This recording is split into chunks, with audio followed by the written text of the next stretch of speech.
Assalamualaikum warahmatullahi wabarakatuh. Perkenalkan, nama saya Eka Prasetya Nugraha dengan NIM 2312135. Saya dari jurusan Pendidikan Agama Islam Fakultas Tarbiyah dan Keguruan. Saya ingin menjelaskan tentang landasan pengembangan kurikulum. Apa itu pengembangan kurikulum? Kurikulum adalah seperangkat rencana dan pengetahuan mengenai tujuan, isi, dan bahan ajar serta cara penyampaian yang digunakan sebagai pedoman dalam proses pembelajaran. Kedua, perkembangan kurikulum. Perkembangan kurikulum terus mengalami perubahan seiring dengan perkembangan zaman, ilmu pengetahuan, dan kebutuhan masyarakat. Secara umum, perkembangan kurikulum dapat dibagi menjadi beberapa tahap. Yang pertama itu kurikulum tradisional. Kurikulum tradisional yaitu berfokus pada penguasaan materi dengan metode hafalan dan pembelajaran satu arah. Kurikulum berbasis kompetensi menitik beratkan pada pengembangan keterampilan dan juga kemampuan siswa. Kurikulum yang berbasis kontekstual menghubungkan pembelajaran dengan kehidupan nyata dan kebutuhan masyarakat. Kurikulum merdeka yaitu kurikulum yang memberikan fleksibilitas bagi sekolah dan guru dalam menyusun pembelajaran sesuai dengan kebutuhan siswa. Yang ketiga, tujuan kurikulum. Jadi tujuan utama kurikulum dibuat itu untuk menyiapkan peserta didik agar memiliki pengetahuan, keterampilan, dan sikap sesuai dengan tuntunan zaman. Menciptakan sistem pembelajaran yang efektif dan relevan dengan kebutuhan dunia kerja. Mengembangkan potensi individu sesuai dengan minat dan bakatnya. Menyesuaikan pendidikan dengan perkembangan ilmu, pengetahuan, dan teknologi. 4. Manfaat kurikulum. Manfaat kurikulum itu ada, yang pertama itu bagi guru. Bagi guru apa itu manfaatnya? Yang pertama sebagai pedoman dalam menyusun rencana pembelajaran dan metode pengajaran. Yang kedua, manfaat bagi siswa itu apa? Kurikulum bagi siswa memudahkan dalam memahami materi dengan pendekatan yang sesuai. Bagi sekolah, kurikulum bagi sekolah itu menjadi acuan dalam menentukan kebijakan pendidikan bagi masyarakat, yaitu menghasilkan lulusan yang siap berkontribusi dalam kehidupan sosial dan dunia kerja. Pengertian landasan filosofis. Landasan filosofis adalah dasar berpikir yang bersifat mendasar, sistematis, dan rasional yang digunakan untuk memahami dan merumuskan suatu konsep atau kebijakan. Dalam berbagai bidang, landasan filosofis berfungsi sebagai pedoman dalam menentukan tujuan, fungsi, manfaat, ciri-ciri, ruang lingkup, serta berbagai macam aspek lainnya. Tujuan landasan filosofis yang pertama yaitu memberikan arah dan pedoman dalam memahami serta mengembangkan suatu konsep. Yang kedua, menjadi dasar mengambil keputusan atau kebijakan yang sesuai dengan prinsip-prinsip keilmuan dan nilai-nilai tertentu. Yang kedua, fungsi landasan filosofis. Yang pertama itu fungsinya sebagai pedoman berpikir dalam menentukan kebijakan atau arah pengembangan.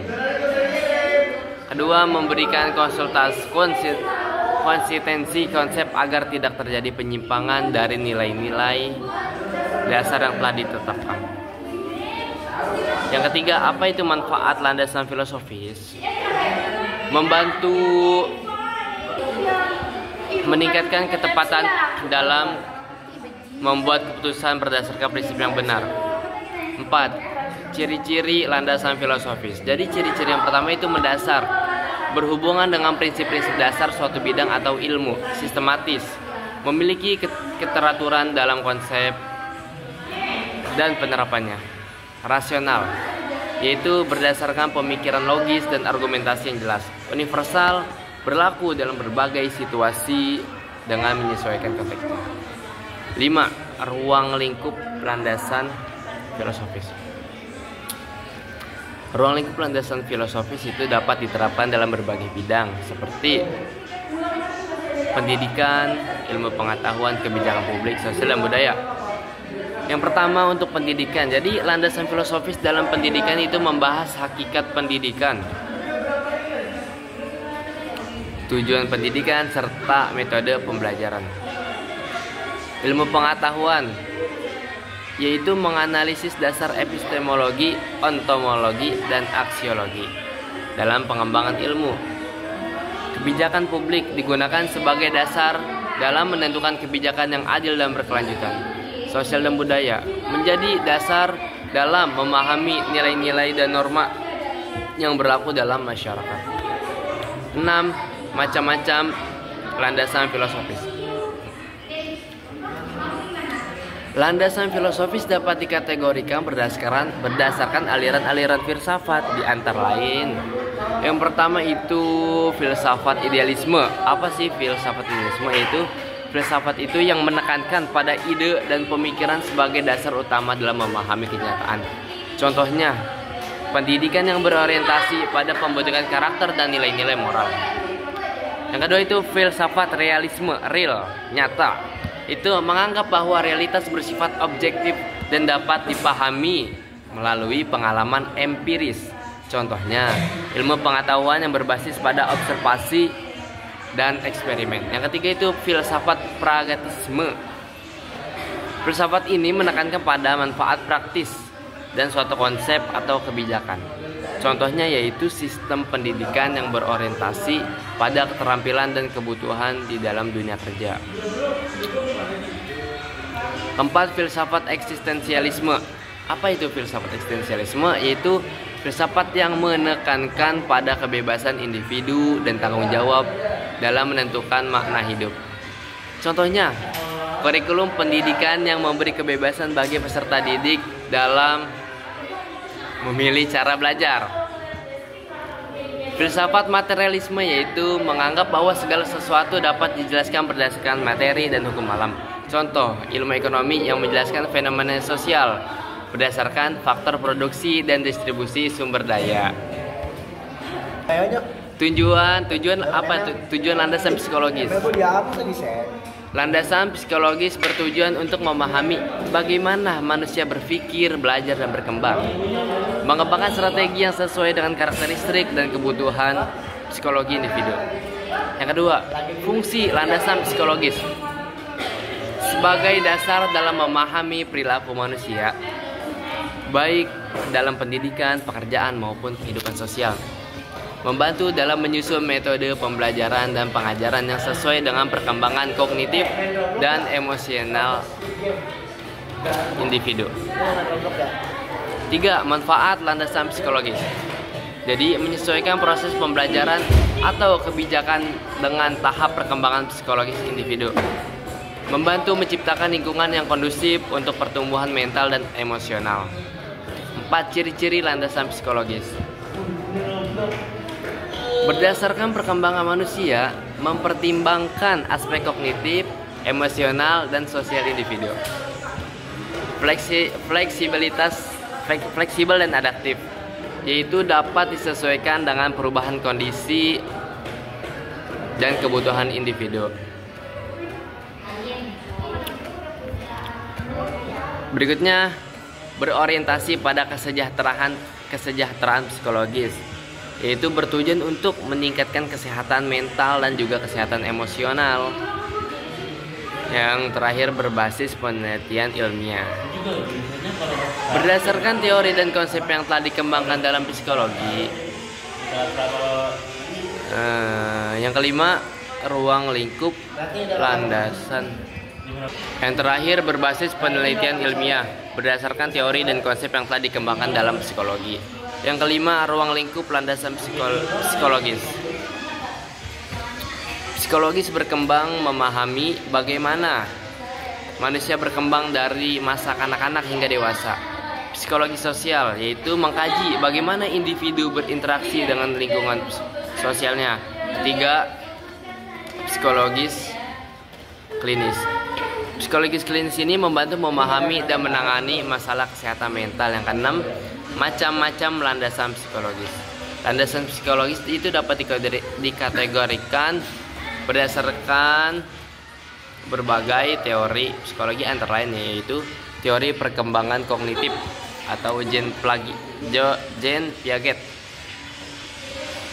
menjelaskan tahapan perkembangan berpikir individu dari anak-anak hingga dewasa. Contohnya, kurikulum pendidikan yang disusun berdasarkan tingkat pemahaman peserta didik. Ketiga, teori belajar behaviorisme, B.F. Skinner dan Ivan Pavlov. Jadi menggambarkan bagaimana perilaku dipengaruhi oleh stimulus dan respons. Contohnya itu penggunaan reward dan punishment dalam pendidikan. Yang keempat, teori kebutuhan Maslow atau Abraham Maslow menyatakan bahwa manusia memiliki hierarki atau kebutuhan dari yang paling dasar hingga aktualisasi diri. Contohnya itu lingkungan kerja yang mendukung kesejahteraan karyawan agar lebih produktif. 5. Teori psikoanalisis. Sigmund Freud menekankan peran alam bawah sadar dalam membentuk kepribadian individu memahami konflik. Yang kan contohnya itu konseling untuk membantu individu memahami konflik tersebut. 6. Teori kecerdasan ganda atau Howard Gardner mengidentifikasi berbagai jenis kecerdasan manusia seperti kecerdasan linguistik, logis, matematis, spasial, dan lainnya. Contoh kurikulum yang menyesuaikan metode belajar dengan kecerdasan individu. Pengertian landasan sosiologis. Landasan sosiologis adalah dasar yang digunakan dalam suatu kajian, kebijakan, atau tindakan dengan memperhatikan aspek sosial, budaya, serta perilaku masyarakat tersebut. Landasan ini berfokus pada bagaimana suatu konsep atau kebijakan dapat diterima dan berdampak pada kehidupan sosial masyarakat. Mengukur tujuan landasan sosiologis yaitu digunakan untuk Landasan sosiologis digunakan untuk mengukur tujuan dengan mempertimbangkan faktor sosial dan kemasyarakatan seperti kesesuaian dengan kebutuhan masyarakat. Apakah kebijakan atau kondisi tindakan sesuai dengan kondisi sosial masyarakat? Yang kedua itu dampak terhadap kehidupan sosial. Bagaimana suatu kebijakan dapat mempengaruhi struktur sosial. 3. Tingkat penerimaan masyarakat sejauh mana dengan kebijakan atau konsep yang diterapkan. Fungsi landasan sosiologis. 1. Menjadi dasar dalam perumusan kebijakan sosial dan pembangunan masyarakat. 2. Mengidentifikasi masalah sosial dapat mempengaruhi efektivitas suatu kebijakan atau keputusan. 3. Memastikan kebijakan atau tindakan tidak bertentangan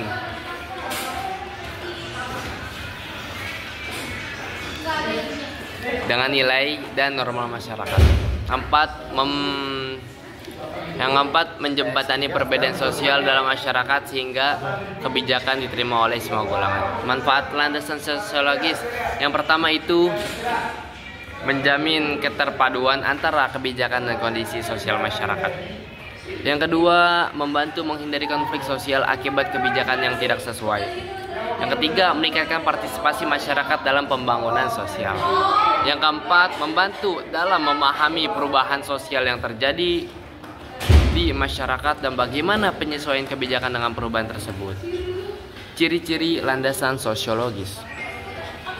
Yang pertama, berorientasi pada masyarakat, menjadikan perilaku sosial sebagai dasar analisis.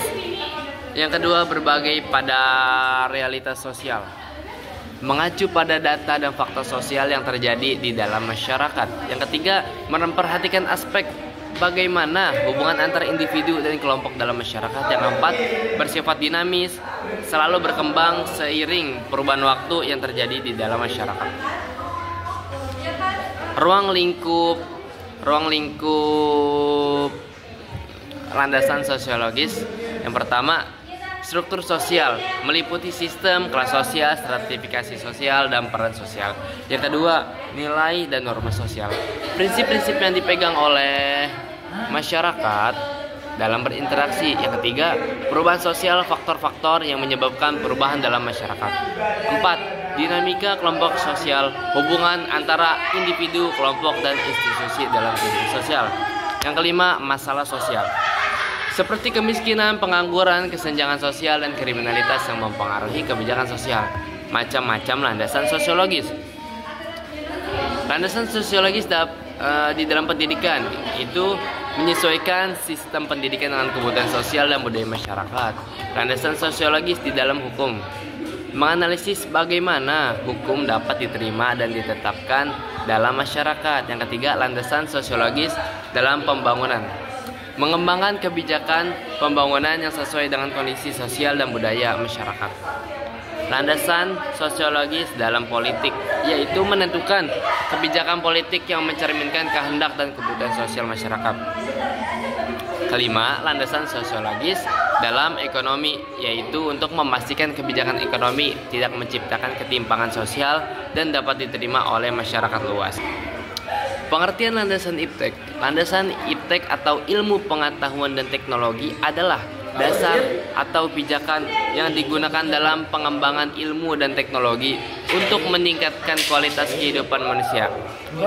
Landasan ini mencakup prinsip-prinsip ilmiah, metode penelitian, serta penerapan teknologi dalam berbagai bidang. Pengukur tujuan landasan iptek. Landasan iptek digunakan untuk mengukur tujuan dengan mempertimbangkan aspek keilmuan dan teknologi seperti referensi dengan pengembangan ilmu pengetahuan. Apakah suatu penelitian atau inovasi sesuai dengan tren atau kebutuhan ilmu pengetahuan? Yang kedua, efektivitas.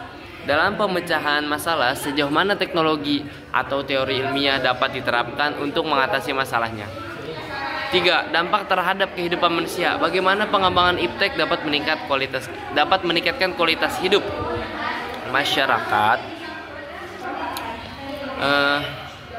Fungsi landasan iptek. Sebagian dasar dalam pengetahuan, sebagian dasar dalam pengembangan ilmu dan teknologi yang bermanfaat lagi bagi masyarakat. Yang kedua, membantu dalam pengambilan keputusan berbasis data dan analisis ilmiah. Yang ketiga, mendorong inovasi dan peningkatan kualitas dalam berbagai sektor seperti industri, kesehatan, dan pendidikan. Manfaat landasan iptek. Yang pertama itu mempercepat perkembangan teknologi dan kemajuan peradaban kesehatan dan peradaban manusia. Yang kedua itu meningkatkan efisiensi dalam berbagai aspek kehidupan seperti komunikasi, transportasi, dan kesehatan. Yang ketiga, membantu dalam pemecahan masalah global seperti perubahan iklim dan ketahanan pangan. Ciri-ciri landasan iptek yang pertama itu bersifat rasional dan logis, berdasarkan pemikiran yang sistematis dan analitis. Dua, berbasis pada metode ilmiah, menggunakan observasi, eksperimen, dan analisis data dalam pengembangannya. 3. Terus berkembang dan berinovasi mengikuti perkembangan zaman dan teknologi terbaru.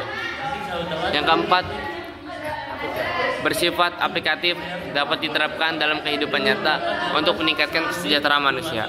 Ruang lingkup landasan iptek yang pertama itu ilmu pengetahuan alam atau IPA. Yang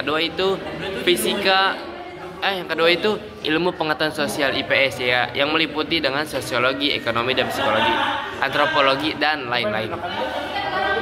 Yang ketiga itu teknologi dan rekayasa, pengembangan alat, mesin, sistem, dan metode untuk meningkatkan efisiensi.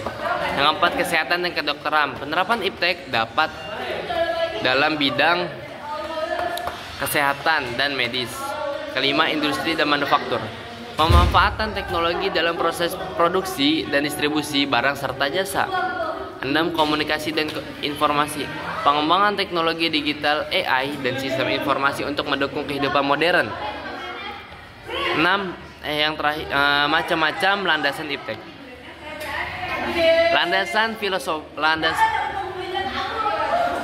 filosofi iptek atau prinsip dasar membentuk pengembangan ilmu dan teknologi. Yang kedua, landasan teori iptek, teori dan konsep ilmiah menjadi dasar dalam pengembangan teknologi. Yang ketiga, landasan empiris iptek, pengalaman dan bukti nyata dalam penerapan iptek di kehidupan nyata. 4. Landasan etis iptek yaitu norma dan etika yang mengatur penggunaan teknologi agar tidak merugikan masyarakat.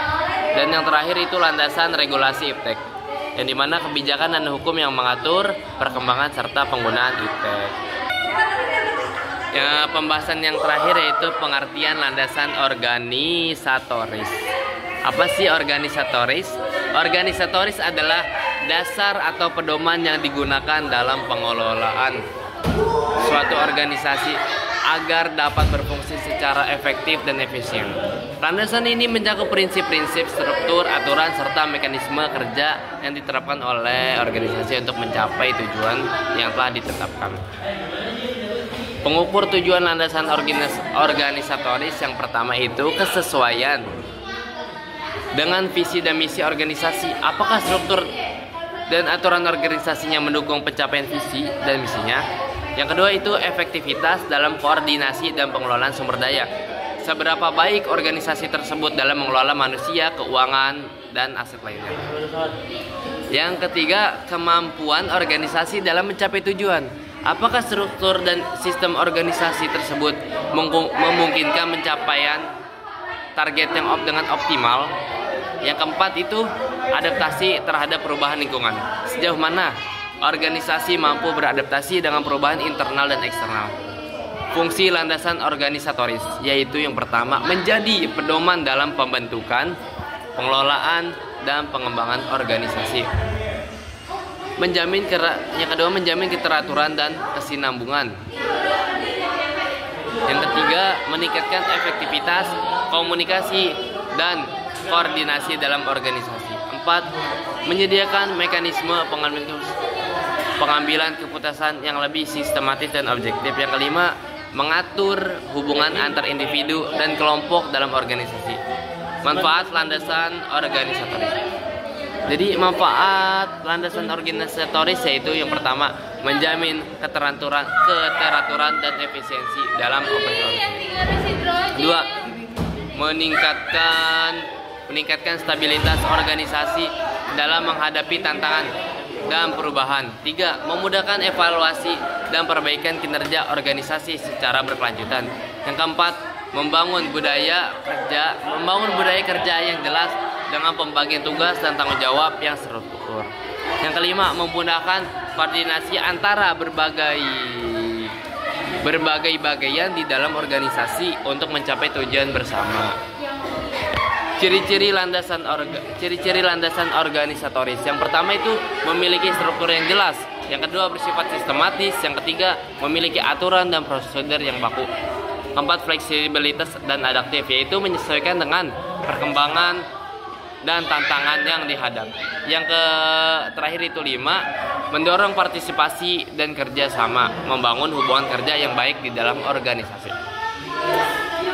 Ruang lingkup landasan organisatoris itu apa aja? Yang pertama itu struktur organisasi atau hierarki, yaitu pembagian tugas dan sistem koordinasi dalam organisasi tersebut. Yang kedua itu tata kelola organisasi atau kebijakan dan prosedur yang mengatur jalannya organisasi. Manajemen sumber daya, pengelolaan SDM, keuangan dan aset organisasi. Yang keempat, kepemimpinan dan pengambilan keputusan. Proses pengambilan keputusan berdasarkan prinsip organisasi. Budaya dan etika organisasi, nilai dan norma yang menjadi pedoman dalam organisasi. Macam-macam landasan organisatoris. Yang pertama, landasan struktural, mengacu pada bentuk dan hierarki organisasi. Yang kedua, landasan regulatif. Yang ketiga, landasan manajerial. Yang keempat, landasan fungsional. Yang terakhir, landasan operasional. Sekian materi yang bisa saya sampaikan, kurang lebih mohon maaf. Billahi taufik wal hidayah. Wassalamualaikum warahmatullahi wabarakatuh.